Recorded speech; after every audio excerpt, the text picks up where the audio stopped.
for staying with us on the program. Tonight, we're talking about 2027 and the political intrigues ahead of 2027. We're talking to Abdurrahman Manga, who is an APC chieftain from Kebbi State. He's speaking to us tonight about what this means for the APC, especially in Kebbi State, where Abubakar Malami comes from. Thank you so much for staying with us on the program, Mr. Manga. Can you hear me now? Right.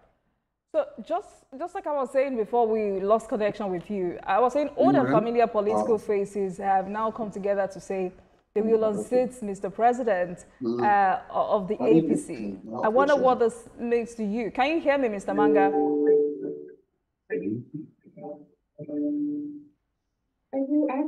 No.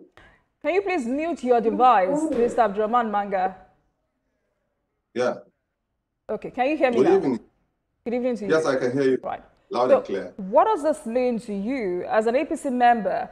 I know it's expected for you to say this is not a genuine force for change, but a political comeback platform for old power players. And of course, you know, talking about all of this ahead of the next general election, why do you think prominent politicians have chosen the ADC rather than form a new party? Well, most sincerely, let me start by saying good evening. In the case, once the journey is halfway, some political heavyweights will decide to realign to see if they can be able to clinch the seat of power. And unfortunately, these are the same people that stood firm to ensure that the President of the Federal Republic of Nigeria, Asiwaju Bola Ahmed Tinubu, is brought into power. So it's expected, and we live to see more of this. But I'm sure the APC is resolute and the APC is focused. So we saw one of your leaders from Kebbi State, Abubakar Malami, on that train. Who is the former Attorney General of the Federation. What does this mean for Kebbi APC? Well, as far as I'm concerned, to be candid with you, his departure or his exit from APC means nothing, because APC is now more solid than ever, having all the prominent politicians that we have in Kebbi intact and resolute to ensure that APC is in charge of Kebbi State and probably the Northwest. Chika Malami leaving APC in Kebbi does not actually mean nothing, because already he has shown his body language, and already when he was leaving, he's actually leaving alone. We've not seen him, and we've not seen anybody moving with him. So the APC in Kebbi is intact, and APC in Kebbi is focused. I assure you that Dr. Nasser Idris Kaurangwandu, the present governor of Kebbi State, is focused and will continue to give the dividends of democracy. Come 2027, I assure you that APC but many are wondering, Mr. Manga, many are wondering if this move is a personal political calculation or a reflection of, you know, wider dissatisfaction within APC in Kebbi State. But were you surprised by this decision, especially given his former position as a key member of the APC-led government? And importantly also, how significant is Malami's political influence in Kebbi State? Could this defection weaken APC's base in the States? Well, actually, our base has never been stronger than now. His defection actually did not make any difference as far as APC is concerned. And I want to assure you that we have all our 3 senators who defected in APC now. We have about 6 members, House of Reps, and not a single member of the State House of Assembly or the 21 local government chairmen in the party or advisors that have defected with him. He has defected alone, and I want to assure you that there's no cause for alarm as far as APC is concerned in Kebbi. That I assure you. Well, given his political influence, I mean, it's quite difficult for people to believe that he defected alone. But how do you think Kebbi voters will view this move? Would they call it betrayal or boldness? Let me assure you that His Excellency, the Executive Governor of Kebbi State, is in charge, fully in charge of Kebbi State, because of the dividends of democracy that Kebbi State people are enjoying. This is the first time ever that the people of Kebbi State have enjoyed tremendous developmental projects in terms of rural infrastructure, education, welfare, agriculture and what have you. So people are happy with the governor and are happy with the government. And I want to tell you that this is the first time in the history of Kebbi State that we have gotten a project worth over 550 billion naira from the federal government in Kebbi alone. So our people are happy with the president as well. And I want to assure you that Kebbi State is a APC state, and we will deliver APC, God's willing, from the Federal Republic of Nigeria to the local government level. God's willing, we are in control. But for someone like Abubakar Malami, who was Attorney General of the Federation, are you not bothered or worried that his exit could lead to other defections within the party in Kebbi State or the Northwest Zone? And also, has the party leadership or the state leadership of the APC made any efforts to reach out to, some of his supporters who may be considering following him to ADC? Well, the government has, or the APC leadership have always been in touch with its people. And just recently, the APC stewards in whole 21 local government has given their commitment and assure the Nigerian people that APC, they have given vote of confidence to the president and as well as the governor.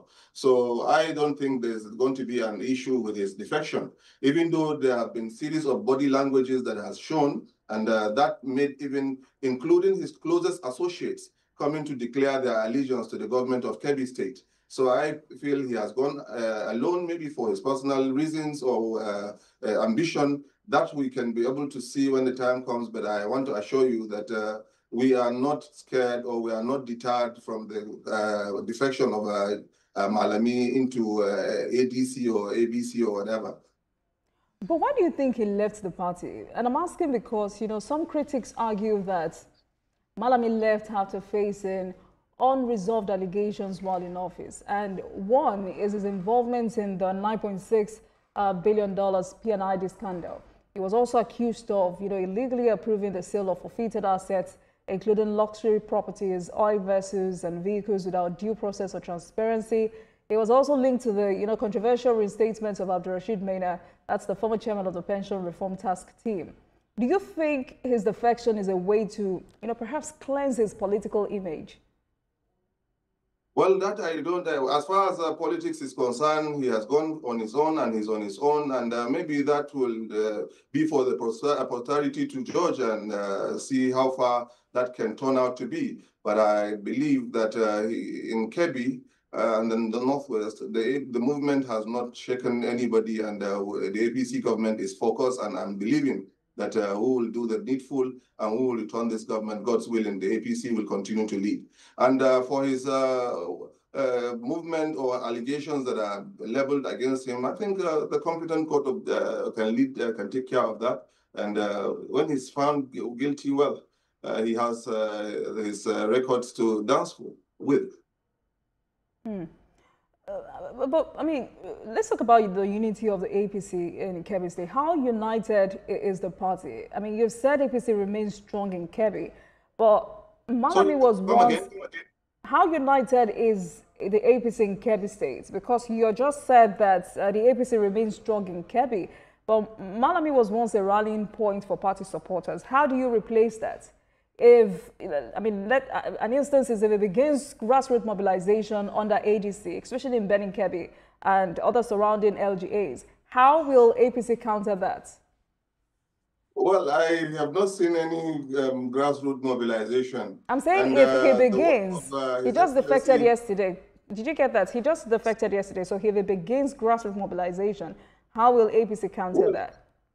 As he mobilized, we are also mobilizing. Now already we are in government, and it is the government of the APC. So we have structures that are already checking that, and I'm believing that we are in control in the 21 local governments of Kebbi State. So he should go ahead and mobilize his party's politics, and usually politics is a game of number, and I believe that we are leading, or we are going to lead, God's willing. And one of the questions I raised earlier was if this defection is an isolated incident, or could it be a sign of deeper cracks within the APC in the Northwest? How do you respond to that? And like I said, how united is the APC in Kebbi State? APC is united than ever. Even while we had the rumor that he was leaving, I want to tell you that we had a series of meeting the stakeholders to confirm their loyalty to the governor of Kebbi State, Dr. Idris Nasir Orangwandu, who has always been up and doing in terms of all that is as his responsibility. And when he wanted to leave, including his closest associate, came to the government of the day and giving their allegiance to the government. Who is this closest associate, Mr. Manga? The closest associate to the minister, whom we always see together, who are his closest allies, who we believe are his political machineries, all have remained where they are because they felt his movement was baseless, his movement was unjustifiable, his movement was made on selfish grounds. So you're not perturbed, you're not worried, and you're not bothered? All right. You know, some say this coalition is the most coordinated opposition move since 2015. And I'm wondering how the APC is preparing to counter this politically.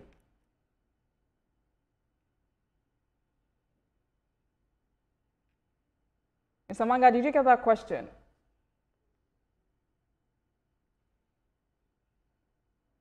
Mr. Manga, can you hear me?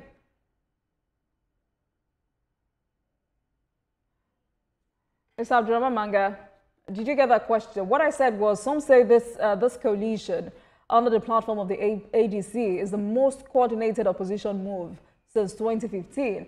And I'm wondering how the APC is preparing to counter this politically. Back to politics tonight. Thank you very much for staying with us on the program. 2027 elections, Atiku Obi, David Mark launch ADC to unseat Tinubu. What does this mean for the ruling party?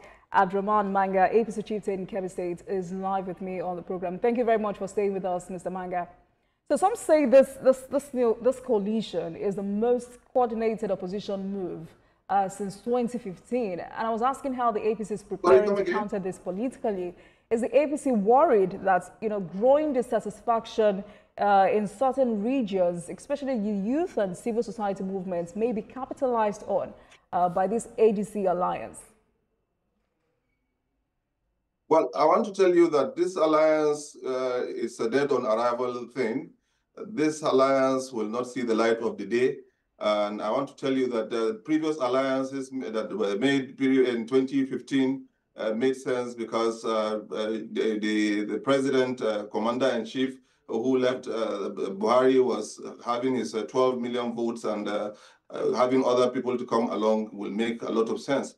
But most of these ones that have aligned with the new political parties today are people that were privileged to hold various political offices while in the last government and could not do anything to write home about. So the alliance with the government, with a new political party, means little or nothing as far as I am concerned in the APC. President Asiwaju will clinch onto power, and he will be returned, inshallah, after elections 2027.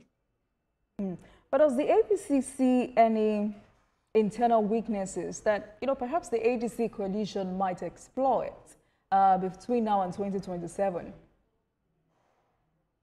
Well, we live to see. We live to see. You know, one thing about politics is a game, and as it's played, so many things will unfold. And I want to assure you that, God's willing, APC is in control, and APC will remain in power beyond 2027.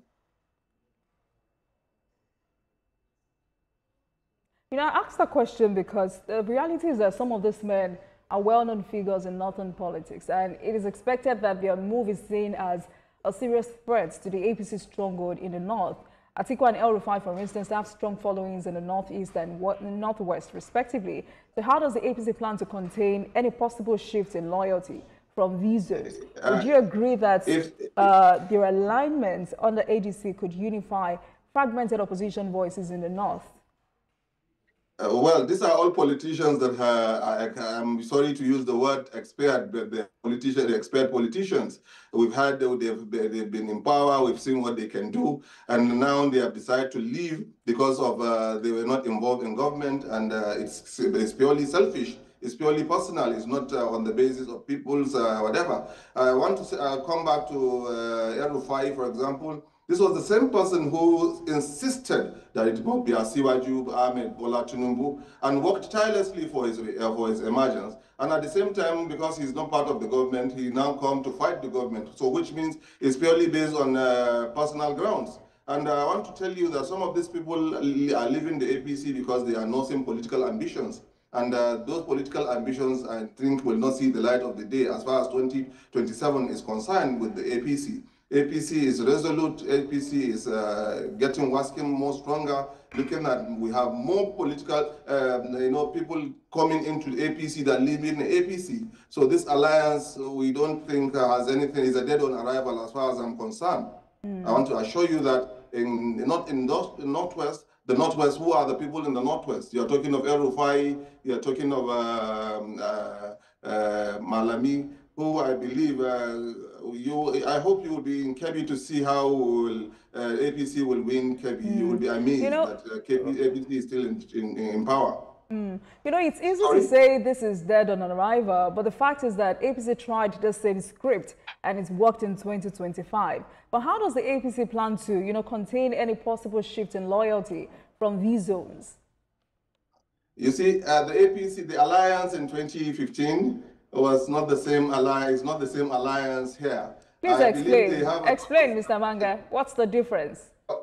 Okay, the difference was Buhari contested 3-4 times. He had sympathy, and this sympathy that he has is what drove Nigerians to support him and vote for him, thinking that he is a messiah. 2021 election, I want to tell you, 2023 rather election, I want to tell you that things were not, if he will come back again, you'll be surprised that Nigerians will actually not give him the support they gave him earlier on. And let me tell you something, most of the problems we have today are problems we inherited in the last government. And those problems are the problems that are, the president and the governors are busy fighting. And these same people that have defected are the same people that were in that government and could not do anything. So I wonder what magic will they, do when they find themselves in a new political party and coming to tell us what? Because they were there and they told us that this was the right thing to do, and we believed in it and we saw the difference. I want to tell you that we had federal projects all over in Kebbi. We have the governor up and doing in Kebbi. So I don't know how the alliance will make any difference as far as Kebbi politics is concerned. Because if we had issues with the government, then we will tell you that, okay, it's this is the right time to try other people. But we are trying the old people that were there and we hadn't seen nothing. So if they come, I wonder what they will even stand before us and say. So if you go back to, if El Rufai goes back to Kaduna tomorrow, I want you to cover what happened. And if Malami comes in tomorrow in Kebbi, that he has not said it while he was the Attorney General for the past 8 years. So I want to tell you that, look, this government is a focused government as far as politics in APC is concerned, and they are going to remain in power, God's willing, with the policies and programs that are already in place. Right. So let me also remind you, Mr. Manga, that former Vice President Atiku also has sympathy votes because he has always been contesting. But talking about El Rufai, did you believe El Rufai's grievances with APC leadership, especially regarding marginalization, are valid or exaggerated? Well, it's exaggerated, to be candid, because I want to tell you that El Rufai was a strong believer of APC. El Rufai voted for APC. El Rufai supported APC. And for one reason or the other, because he was not made a minister or he was not made one thing or the other, he decided to lie low and now come up with the belief that leaving the APC will give him a political edge over the APC, which I doubt it will. Some say El Rufai still commands respect among northern youth and technocrats. And you said it earlier that in 2023 he came to the zone and told you to vote for this and you all went after him. But is the APC worried about losing that demographic to the ADC coalition? And you also said the coalition lacks structure. Yet, you said the coalition lacks structure, yet it involves well-known national figures across the country. Isn't that enough to build a strong national presence before 2027? Well, let's watch and see. Let's see how the events unfold. But I want to tell you that it's not going to be easy for the opposition at this time of the day. It's not going to be easy. And I want to tell you that when he told us, we believed in him, and we saw what he was saying by bringing Asiwaju in, and we supported it. And for him to leave, we believe, okay, now you have brought somebody whom we believe we never knew before, and now we believe in him, and we are seeing what he's doing. And why are you leaving? If you are leaving, then it must be personal. And that's exactly what I'm saying, or what I said earlier. So if you say, let's see how all of this turn out, because if you said in 2023, they all came to the zone to convince you all to vote for the APC. I'm sure a lot of persons out there were thinking, so definitely it will be easy for them to come back in 2027 and tell you all to vote for a different candidate, and you all would go after that particular candidate. Because Nigerians are not fool, my sister, and the Northerners are. We all know that it is 8 years to the south and 8 years to the north. So but the northern leaders are rising up to that zoning narrative. Because also, if the coalition's agenda focuses on reforms, transparency, and inclusion, areas where APC has faced criticism, how does the party plan to respond to these narratives? Well, as they bring up the criticism, the APC is ready and has all it takes to respond to them judiciously. We are ready for their criticism, and we wait to hear what they have to say. So let's talk about Kebbi State, where the opposition party has been making a lot of allegations against your party and the governor, Nasir Idris. But quickly before we do that, how would you, describe the current political atmosphere in Kebbi State under the APC leadership, especially now that, from Kebbi Central Senatorial District to Kebbi North and South, it seemed the damages done to the main opposition party PDP is irredeemable. Well, to be candid, I want to tell you that we here in Kebbi, we don't even have opposition. And even if we have opposition, they are very negligible. We don't see their presence or activities. And I want to tell you that the governor is in check. He's in control, and the people of Kebbi State are all happy with the government of the day, because this is the first governor in the history of Kebbi that has brought a lot of transformation in just 2 years. And I want to tell you that by the time Kebbi State, under his leadership after 8 years, Kebbi State is going to be one of the best states you have in the Northwest. And he has been up and doing in terms of security. We have insurgency here and there, but he has always been there to ensure that people are moved back to their various destinations, support are given, and also the military intervention is equally brought into areas. We have issues of Lakurawa in the northern part of Kebbi, and in the southern part of Kebbi, we have the bandits from Zamfara coming in from the border towns. But I want to tell you that the number of police, the military bases, and what have you there is quite supportive. And before now, there were so many IDPs, but today, most IDPs have gone back. And where they have loss of life, so much support is given from the government. And he has been there as Kebbi State is an agrarian state. He has been supportive in terms of agriculture, even the free fertilizer distributed to farmers, and what have you. So I want to tell you that the governor has done so well in terms of all infrastructural needs of Kebbi. I will give him support come 2027. God's willing, he's going to be the continuous government of Kebbi State. Dr. Nasir Idris Orangwandu has been very, very promising. This is one governor that when you have all right, one... Mr. Manga, let's be specific. Kindly hold on, let's be specific. What do you consider as the key achievement of the APC-led government in Kebbi that you believe will strengthen the party ahead of future elections? Second, how would you assess the relationship between the state government and the people, especially in rural areas? Well, one, the governor with my people, the relationship is very cordial. It's very, very supportive. In fact, you won't believe that whenever he goes out, it's just like a governor that has just been sworn in because of the love that the people of Kebbi State, accord to this gentleman. This is a very humble person, and he is down to earth, doing the needful as far as the people of Kebbi State are concerned.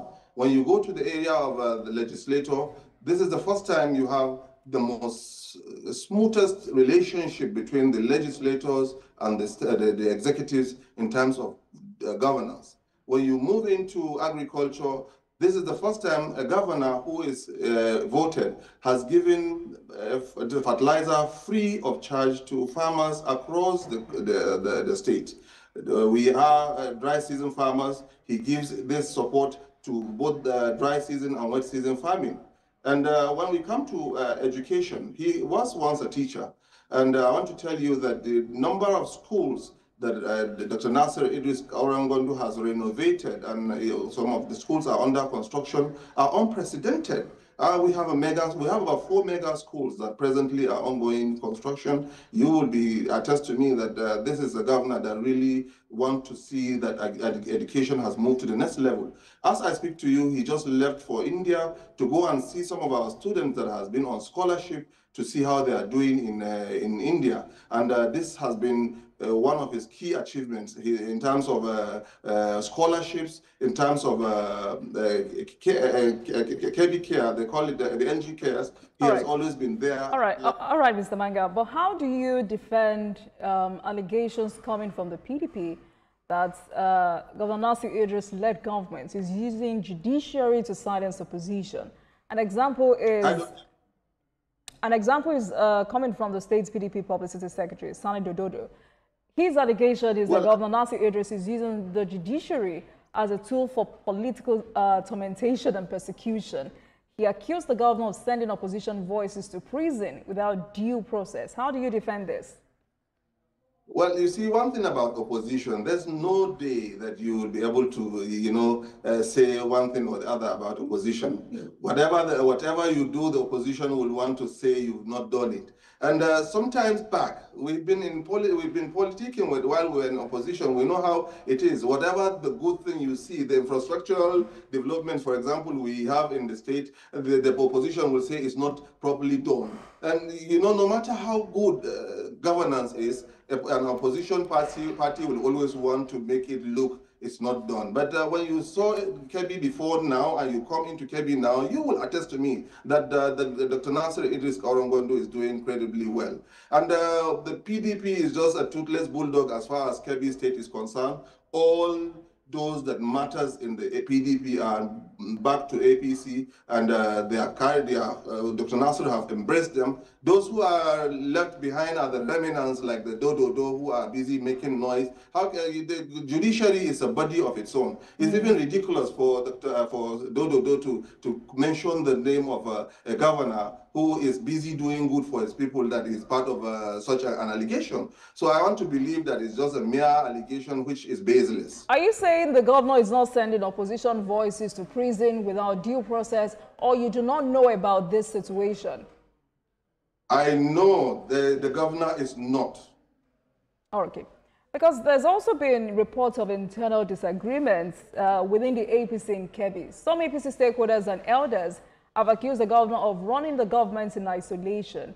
There have been quiet rumblings about appointments being skewed or not reflecting party loyalty or zoning consideration.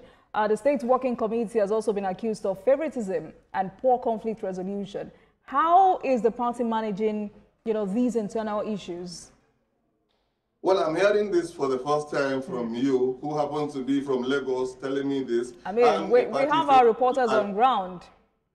Yes, but I want to tell you that, those allegations are baseless and do not carry water. Our governor, whatever our governor does, he makes sure that it goes through the House of Assembly. It goes through the normal procedures that the Constitution allows him to exercise. So for anybody to say the governor does this or that, I think it's a mere allegation that I don't believe in it, and I'm not a party to that. And I want to tell you that without fear of contradiction, that this is one of the modest governors we have gotten in the recent years by way of his relationship with the executives, with the legislators, as well as the judiciary. So these are all things that I think do not hold water. These are opposition statements made by opposition.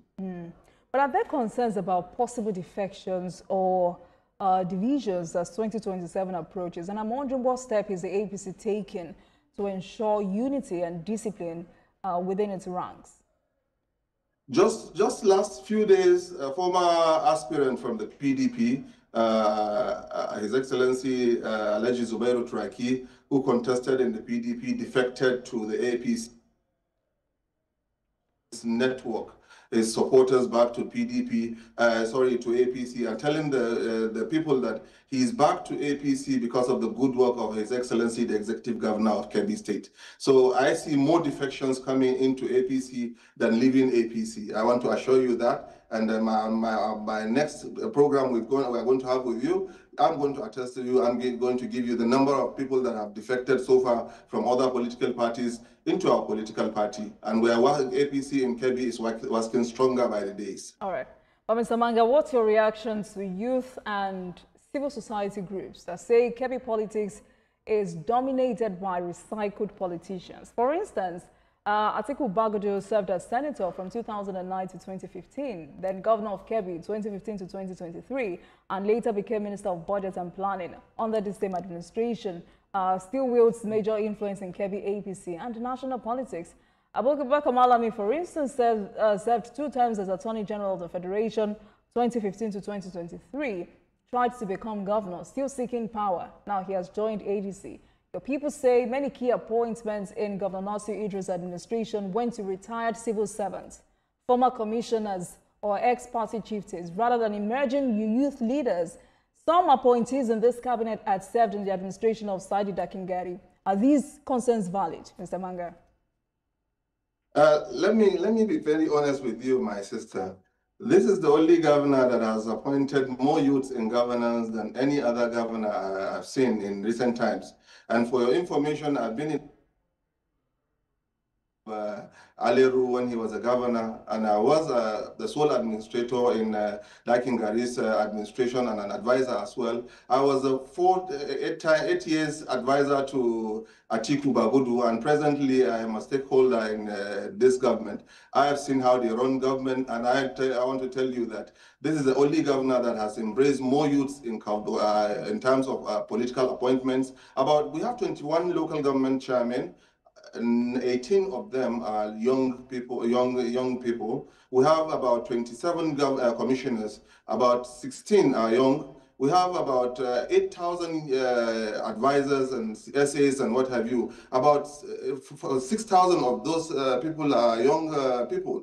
And he has brought them in because he wants to mentor them and show them what governance is all about. I want to believe that the next governor of Kebbi State after His Excellency Dr. Nasir Idris Kaurangwandu is going to surprise the world by bringing the youngest governor in the history of Nigeria to become the governor of Kebbi State. And that's to tell you how committed he is in bringing young people into governance. And those who think that he has not brought them into power, I think those are just selfish allegations that have not seen the light of the day. He has taken the bull by the horn to even pay outstandings of those that were in government before him. And I'm believing that he's doing well. And when you come to Kebbi yourself, you will attest to me that this governor is a working governor. This governor is a governor that we are proud to have in the history of Kebbi, and we want him to continue after 2027.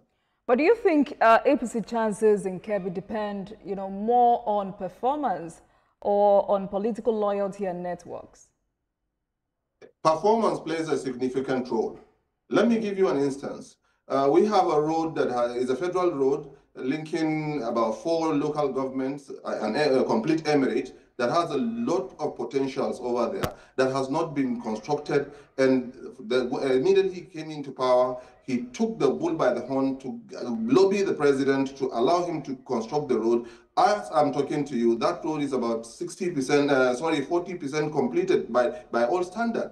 So we are beginning to see the dividends of democracy with the coming of His Excellency Dr. Nasir Idris Arangwandu. And I want to tell you without fear of contradiction that when you see the kind of work that is being done in Kebbi State, the Kebbi State you used to know 2015 to 2023 is not the Kebbi State you are seeing now. In just 2 years, the transformation is so obvious, and you can barely bear any witness that this governor is working. All right. And we wish the governor all the best. Thank you so much for joining us this evening. Abdurrahman Manga, APC Chieftain, Kebbi State. Thank you so much for your time. And please have a great weekend. Thank you, my pleasure. Thank you. Thank you. And thank you very much for watching, everyone. That marks the end of today's episode of Politics Tonight. But before we go, let's tell you that the views and reactions of our resource persons are theirs and have no connection with TVC News. Meanwhile, you can watch the repeat broadcast of this episode at 12:30 a.m. Get in touch with us on our social media handles, Facebook, Instagram, and X at TVC News NG and at Olajumoke using the hashtag Politics Tonight. We're also on YouTube at youtube.com/TVC News NG. I am Olajumoke Olatunji. Good night, everyone.